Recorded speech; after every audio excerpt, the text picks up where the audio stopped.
बात अब हम छत्तीसगढ़ की करेंगे, जहां पर शपथ ग्रहण की जंगी तैयारियों के बीच एक बड़ी खबर सामने निकल कर आ रही है। स्टेडियम में शपथ ग्रहण की तैयारियां चल रही थी, लेकिन जितनी तेज ये तैयारियां चल रही थी उतनी ही तेजी से यहां पर तैयारियां रुक चुकी है, क्योंकि स्टेडियम में ताला लगा दिया गया है। ये बड़ी खबर हम आपको बता रहे हैं, जहां पर तैयारियों के बीच स्टेडियम में ताला लगा दिया गया है। 21 तारीख तक के लिए स्टेडियम को बंद कर दिया गया है। तो अचानक शपथ ग्रहण की तैयारियों को रोक दिया गया है। तैयारियां लगभग पूरी हो चुकी थी और अब 21 तारीख तक के लिए स्टेडियम में ताला लगा दिया गया है। 21 तारीख तक के लिए स्टेडियम को बंद कर दिया गया है। जिस तरीके से ये तैयारियां यहां पर की जा रही थी, उससे ये अटकलें तेज थी कि कभी भी मंत्रिमंडल का गठन हो सकता है, जब तमाम मंत्री यहां पर शपथ लेते हुए नजर आते। लेकिन अब बड़ी खबर यही निकलकर सामने आ रही है, जब तैयारियों के बीच में स्टेडियम को बंद कर दिया गया है। तो विधानसभा सत्र तक के लिए स्टेडियम को बंद कर दिया गया है। आने वाले समय में जल्द कार्यक्रम तय होंगे। तो कल तक जहां छत्तीसगढ़ में मंत्रिमंडल के गठन को लेकर तैयारियां जोरों पर थी और कयास ये लगाए जा रहे थे कि अब ज्यादा इंतजार नहीं करना होगा, जल्द ही साय कैबिनेट का गठन हो जाएगा। और ऐसे में अब शपथ ग्रहण समारोह के कार्यक्रम स्थल पर ताला लटक चुका है और ये ताला ये बता रहा है कि फिलहाल मंत्रियों की शपथ ग्रहण के लिए अभी इंतजार बाकी है। स्क्रीन पर हम आपको दो तस्वीरें दिखाते हैं। पहली तस्वीर कल की है, जिसमें स्टेडियम में शपथ ग्रहण की तैयारियां जोरों पर थी, और आज की तस्वीरें आप देखिए, जहां पर स्टेडियम में ताला लटका हुआ है। तमाम जो यहां पर तैयारियां चल रही थी उन पर रोक लगा दी गई है। तो कल जहां पर आप इन तस्वीरों को देखकर आप अंदाजा लगा सकते कि इतने जोरों शोरों से तैयारियां चल रही थी कि जैसे बस अब जल्द से जल्द यहां पर कार्यक्रम की जो शुरुआत है वो होने वाली है, ज्यादा इंतजार का समय नहीं होगा। लेकिन दूसरी तस्वीर, जहां पर तैयारियां जो थी उनको समेट दिया गया है, स्टेडियम में ताला लगा दिया गया है। तो शपथ ग्रहण की तैयारियों के बीच स्टेडियम में ताला लग गया, अचानक कार्यक्रम में बदलाव किया गया है, अचानक तैयारियों को रोक दिया गया है। तो पहली तस्वीर, जहां पर जोरों शोरों से तैयारियां जारी थी, युद्ध स्तर पर यहां पर तैयारियां की जा रही थी, जल्द से जल्द काम निपटाने की यहां पर जो थी वो तैयारी थी। लेकिन अचानक कार्यक्रम में बदलाव होता है और स्टेडियम में ताला लगा दिया जाता है और जो तमाम तैयारियां थी उनको भी समेटने का काम यहां पर किया जा रहा था। तो जैसा कि आपने तस्वीरों में देखा कि मंत्रिमंडल के शपथ ग्रहण के कार्यक्रम स्थल में ताला लगा दिया गया है और ऐसे में स्टेडियम का जायजा लेने पहुंची हमारी संवाददाता दामिनी बंजारे। मंत्रिमंडल के शपथ ग्रहण समारोह को लेकर कल हमने आपको एक तस्वीरें दिखाई थी, जिसमें इंडोर स्टेडियम की पूरी तैयारियां जो है वो की जा रही थी। और इस वक्त मैं वहीं जगह पर मौजूद हूं जहां पर आपने कल तस्वीरें देखी थी कि यहां पे पूरे मंच से लेकर जो गेट तक की तैयारियां है की गई थी। लेकिन आप देखेंगे कि यहां पर केवल अब ढांचा ही रह चुका है, क्योंकि जो तैयारियां और यहाँ पर जो पंडाल लगाए गए थे वो पूरे तरीके से निकाल कर रख दिए गए हैं। साथ ही इसके मुख्य द्वार पर जो ताला है वह भी लगा हुआ है और ये कहा जा रहा है कि तैयारियां अंदर में जो की गई है लगभग पूरी हो चुकी है। लेकिन विधानसभा के शीतकालीन सत्र तक जो है इसमें कब तक मंत्रिमंडल का शपथ ग्रहण समारोह आयोजित होगा, ये समय जो है अब तय नहीं किया जा सक रहा है। आपको बता दें कि कल इस पर जो है मंत्रिमंडल का शपथ ग्रहण जल्द ही हो सकता है, इसे लेकर जानकारी दी गई थी, जिसके बाद अब पूरे कार्यक्रम पे रोक लग चुका है। और साथ ही अब ये कहा जा रहा है कि आने वाले समय में जब शीतकालीन सत्र की खत्म होगा उसके बाद ही कुछ तारीखें तय होगी और मंत्रियों के नाम सामने आएंगे, जिसके बाद इसमें शपथ ग्रहण समारोह का आयोजन जो है संभवतः इसी जगह पे हो सकता है। अब लगभग कब तक यह तारीखें तय होती है, कौन कौन से मंत्री जो है वो शपथ लेते हैं, ये आने वाले दिनों में और कुछ वक्त में जो है वो आप सभी को पता चलेगा। लेकिन अभी जो तैयारियां पूरी लगभग जोरों शोरों से चल रही थी उसमें पूरी तरीके से प्रतिबंध जो है वो लग चुका है। लेकिन लगभग अंदर की पूरी तैयारियां जो है वो हो चुकी है, क्योंकि शपथ ग्रहण समारोह में जो पोडियम यूज होना है वो भी यहाँ पे रखे गए थे। साथ ही सिटिंग व्यवस्था के लिए पूरे जो चेयर्स है उसके भी इंतजाम कर लिए गए थे। लेकिन अब जो है वे पूरे कार्यक्रम पे जो है वो रोक लग चुकी है। अब देखने वाली बात यह है कि कब तक शपथ ग्रहण समारोह का आयोजन छत्तीसगढ़ में होता है और कब मंत्रिमंडल जो है वो अपने पद का शपथ लेते हैं। कैमरामैन मनीष मिश्रा के साथ दामिनी बंजारे, BSTV रायपुर। और चलिए इस खबर पर ज्यादा जानकारी ले लेते हैं। हमारे साथ संवाददाता दामिनी बंजारे जुड़ चुकी है, उनसे हम चर्चा करेंगे। दामिनी, जिस तरीके से हमने दो तस्वीरें देखी, कल की तस्वीर थी जहां पर तैयारियां जोरों शोरों से जारी थी, युद्ध स्तर पर तैयारियां की जा रही थी और उन तस्वीरों को देखकर, उन तैयारियों को देखकर ऐसा लग रहा था कि बस अब इंतजार की घड़ियां खत्म होने वाली। लेकिन अचानक कार्यक्रम में बदलाव होता है और पूरी तैयारियों को जैसे समेट दिया जाता है।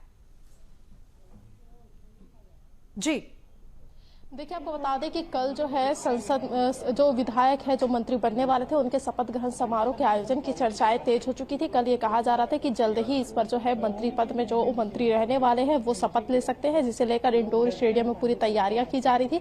और आपको बता दें कि जब मीडिया में ये खबर आई कि जल्द ही जो है संसद जो है पूरे तरह से जो शपथ है वो शपथ ग्रहण समारोह आयोजित किया जा सकता है, साथ ही जो विधायक है वो मंत्री पद के शपथ लेते नजर आ सकते हैं। जिसके बाद अब पूरे जो इंडोर स्टेडियम में जो तैयारियां चल रही थी वो पूरी तरीके से प्रतिबंध लगा दिया गया है। वहां पर जो बाहर में जो गेट पहले तैयार किया गया था, जो सजावट की गई थी, उसे भी अब जो है एक तरह से हटा दिया गया है। साथ ही जहां पे कार्यक्रम होना है इंडोर स्टेडियम के मेन गेट पे, उसमें भी ताला लग चुका है। और ये कहा जा रहा है कि अभी जो विधानसभा का शीतकालीन सत्र चल रहा है उसके बाद ही जो एक तरह से शपथ ग्रहण समारोह का आयोजन है वो हो सकता है। लेकिन अभी तक जो है पुख्ता तौर पर जो तस्वीरें हैं वो ये सामने आ रही कि जो तैयारियां बीते दिनों जोरों शोरों से चल रही थी, उस तैयारियों में एकदम से रुकावट आ जाना, एकदम से रोक दिया जाना, और उसके बाद फिर जो तैयारियां बाहर की जा चुकी थी उसे भी हटा दिया गया है, जो कि कहीं ना कहीं मंत्रिमंडल के शपथ ग्रहण समारोह को लेकर भी कई सवाल खड़े करता है कि आखिर कब मंत्रिमंडल का शपथ ग्रहण समारोह होगा और क्या कुछ आने वाले समय में भारतीय जनता पार्टी की रणनीति होगी। क्योंकि आपको बता दें कि सरकार बने हुए भारतीय जनता पार्टी को 18 दिन से ज्यादा हो चुके हैं,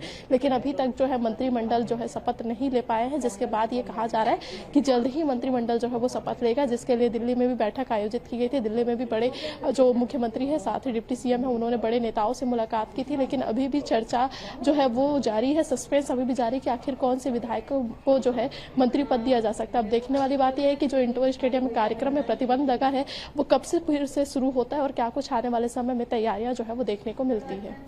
बिल्कुल दामनी, इंतजार रहेगा कि आने वाले समय में क्या कुछ तैयारियां देखने को मिलती है। लेकिन जिस तरीके से दिल्ली में बैठकों का दौर चलता है, जिस तरीके से मुख्यमंत्री विष्णुदेव साय पहुंचते हैं, उप मुख्यमंत्री अरुण साव वहां पर पहुंचते हैं और वहां पर तमाम मंत्रियों को लेकर कि आखिर किन्हें मंत्रिमंडल में शामिल किया जाएगा उनको लेकर चर्चा होती है।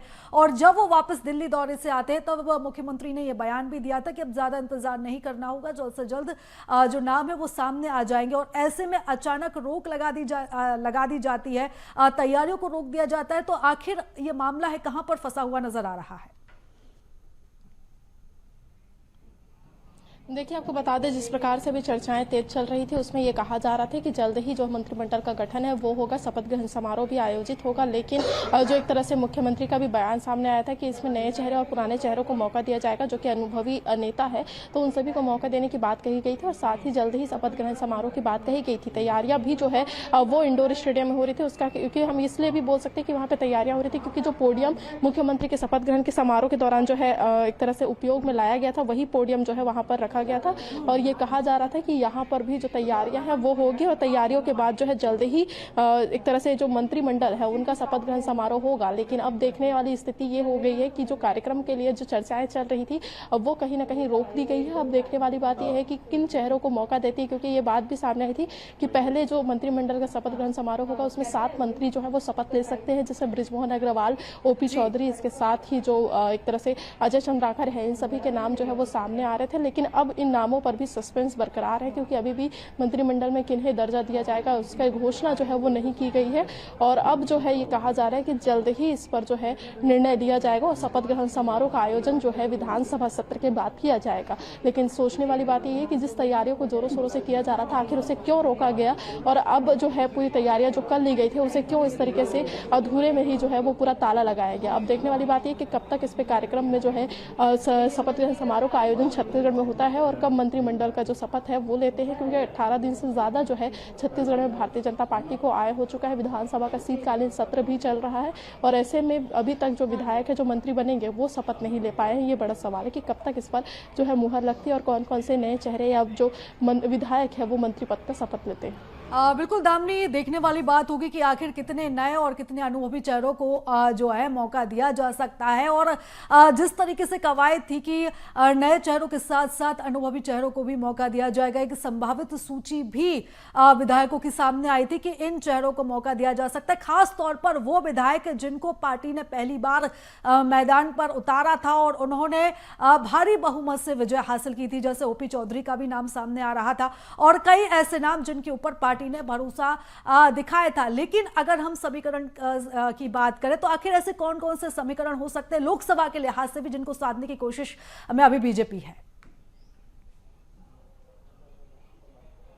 देखिए, यदि हम बात करेंगे मंत्रिमंडल के गठन की या छत्तीसगढ़ में सरकार के गठन की, तो छत्तीसगढ़ ही नहीं बल्कि तीनों राज्यों में जहां पर जो एक तरह से मुख्यमंत्री का जब चयन किया गया तो उसमें जातिगत समीकरण के साथ ही अलग अलग बिंदुओं पे जो चर्चा है वो देखी गई थी और उसके बाद ही जो एक तरह से मंत्रियों का चयन था वो किया गया था। ठीक इसी प्रकार की स्थिति जो है, विधायकों को जब मंत्री पद का दर्जा दिलाया जाएगा, जो मंत्री बनाए जाएंगे उनमें भी कहीं ना कहीं कई ऐसे समीकरण है जो देखे जाएंगे, जिसमें से अगर हम बात करेंगे तो जातिगत समीकरण को देखने के साथ ही जो एक तरह से नए चेहरे हैं और पुराने चेहरे, जो अनुभवी चेहरे हैं, उनको मौके दिए जाने की बात की जा रही है। अगर हम बात करते हैं रायपुर के ही, तो रायपुर में ही बृजमोहन अग्रवाल जो कि इतने लंबे समय से विधायक चुन के आए थे, 7 बार से ज़्यादा वह विधायकी लड़ चुके हैं, तो ऐसे में उन्हें भी जो है अनुभव होने की वजह से उन्हें एक मौका और एक बड़ी जिम्मेदारी दी जाने की बात कही जा रही है। ओपी चौधरी की यदि हम बात करते हैं तो ओपी चौधरी लगातार जो है युवाओं का क्रेज जो है काफ़ी ज़्यादा उनको लेकर देखने के लिए मिलता है, तो ऐसे में उन्हें भी जो है कोई बड़ी जिम्मेदारी जो है, चाहे वो शिक्षा विभाग में हो चाहे वो उच्च शिक्षा विभाग में हो,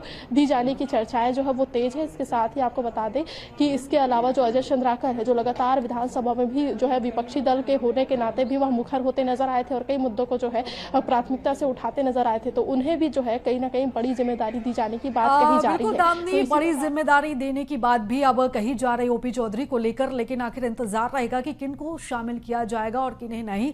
फिलहाल तमाम जानकारी के लिए, चर्चा के लिए दामनी बहुत धन्यवाद आपका।